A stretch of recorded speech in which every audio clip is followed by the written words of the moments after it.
오늘 딥다이브는요, 불가리아 흑해 연안의 두란쿨락 유적으로 한번 들어가 보죠.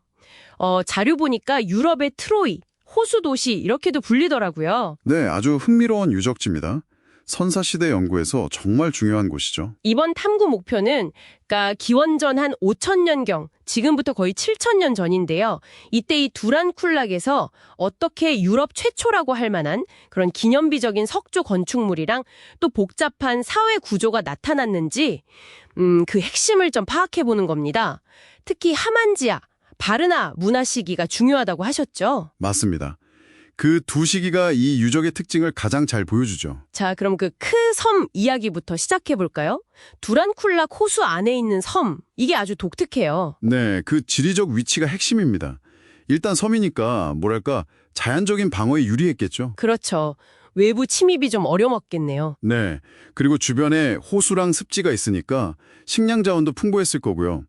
이런 안정적인 환경 덕분에 정말 수천 년 동안 사람들이 계속 살 수 있었던 거죠. 안정적인 환경? 여기서 중요한 건 이 안정성이 그냥 먹고 사는 문제를 넘어서는 어떤 다른 투자를 가능하게 했다는 점이에요. 투자요? 어떤 투자죠? 바로 건축입니다. 기념비적인 석조 건축물 건설 같은 거요. 이건 그냥 하루 이틀 살고 떠날 곳이 아니라 정말 영구적으로 정착하고 미래를 계획했다는 증거거든요. 아, 그러니까 환경이 건축 발전을 위한 어떤 촉매제 역할을 했다, 이런 말씀이시네요. 네, 정확합니다. 그런 건축적 촉매제 역할을 한 거죠. 특히 기원전 4700년경 그 하만지아 문화 시기가 진짜 중요하다고 하셨는데 자료 보니까 이때 이미 유럽 다른 지역보다 훨씬 빨리 돌을 체계적으로 쓰기 시작했다고요? 네, 그렇습니다. 기원전 4700년이면 정말 이른 시기인데 이때 이미 석조 건축이 시작돼요. 이건 정말 당시 유럽 전체를 놓고 보면 거의 독보적인 현상이라고 할 수 있습니다. 그냥 돌을 쌓기만 한 게 아니라면서요? 맞아요. 계획이 있었어요. 건물들을 보면 직선으로 어떤 배치 계획에 따라서 지어졌고요. 그 사이사이를 좁은 길로 나누어 놓았어요. 계획된 도시 같은 느낌이네요. 그렇죠. 더 놀라운 건 이런 계획이 한 세대가 아니라 여러 세대에 걸쳐서 계속 유지됐다는 거예요. 이건 뭐 강력한 사회적 질서나 아니면 공동체의 어떤 합의 같은 게 없이는 불가능한 일이죠. 와, 대단하네요. 건축 방식 자체도 좀 독특하던데요. 그 돌로 기초를 쌓고 나무 기둥 올리고 거기에 가지 엮어서 진흙 바르는. 아, 외까지 흙벽 방식 말씀이시죠? 네, 맞습니다. 견고한 돌 기초 위에 나무 골조를 세우고 벽은 외까지랑 진흙으로 마감한 거죠. 근데 그 진흙벽을 50번 넘게 덧발랐다고요? 네, 그런 흔적이 발견됐어요. 50겹 이상이요. 이건 뭐 그냥 대충 산 게 아니라 정말 오랫동안 거기 살면서 집을 굉장히 아끼고 계속 고쳐가면서 유지했다는 걸 보여주는 거죠. 아주 생생한 증거입니다. 여기서 진짜 놀라운 부분이 나오는데 일반 집 말고 엄청나게 큰 건물들이 있었다면서요.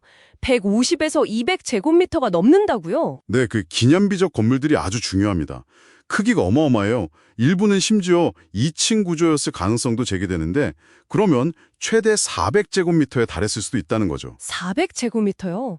7,000년 전에요? 와, 상상하기가 좀 어렵네요. 그렇죠.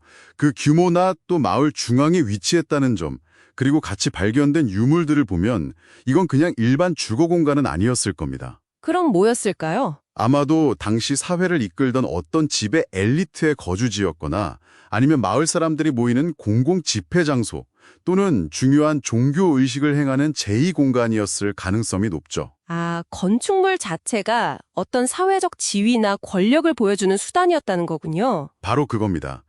유럽에서 건축이 그런 사회적 계층과 권력을 시각적으로 드러내는 데 사용된 가장 이른 사례 중 하나로 볼 수 있어요. 그런 큰 건물을 지으려면 공동체의 많은 자원과 노동력을 동원해야 하는잖아요. 그쵸. 아무나 할 수 있는 일은 아니었겠네요? 네, 그만한 힘, 즉 강력한 권위체계가 존재했다는 걸 암시하는 거죠. 그런데 이후 바르나 문화 시대로 넘어가면 건축 양식은 비슷하게 이어지는데 뭔가 좀 달라진다고요? 네, 연속성은 있지만 사회적 지위를 과시하는 방식에 흥미로운 변화가 나타납니다. 변화요? 하만지아 시대에는 방금 이야기한 그 거대한 건물로 힘을 보여줬다면 바르나 시대에는 야금술, 그러니까 금속 다루는 기술이 발달하면서 좀 달라져요. 아, 금이나 구리 같은 거요? 네, 권력을 과시하는 초점이 이제 건물보다는 개인의 무덤으로 옮겨가요. 무덤 안에 금 장신구나 구리도끼 같은 아주 화려하고 귀한 부장품들을 집중적으로 넣는 방식으로 자신의 지위를 표현하게 되는 거죠. 재미있네요. 과시의 무대가 공공건축물에서 개인 무덤으로 옮겨갔다. 그렇죠. 그런 변화가 나타납니다. 그러고 보니 두랑쿨락에는 세계 최대 규모라는 선사시대 공동묘지도 있잖아요. 1200기가 넘게 발굴되었다고 하던데 여기서도 뭔가 건축적인 특징이 있다고요. 네, 아주 중요한 연결점입니다. 그 공동묘지의 일부 무덤들을 보면 무덤 위를 돌로 덮거나 구조물을 만든 흔적이 발견돼요. 아, 집 지을 때처럼 돌을 썼다는 거네요. 그렇습니다. 살아있는 사람들의 집을 짓던 그 석조 건축의 이데올로기, 그러니까 뭔가 영속적이고 견고하게 만들려는 생각이 죽은 자들의 영원한 집, 즉 무덤에도 그대로 적용되었다고 볼 수 있는 거죠.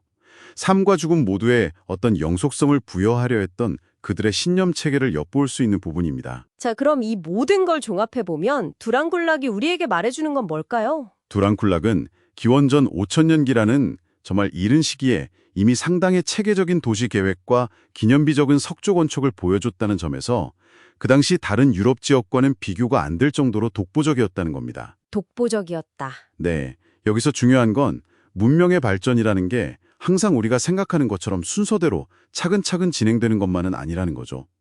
어떤 특별한 조건이 갖춰지면 우리가 흔히 생각하는 국가 단계 이전이라도 훨씬 후대에나 보편화될 법한 고도의 건축 기술이나 사회적 복잡성을 달성할 수도 있었다는 겁니다.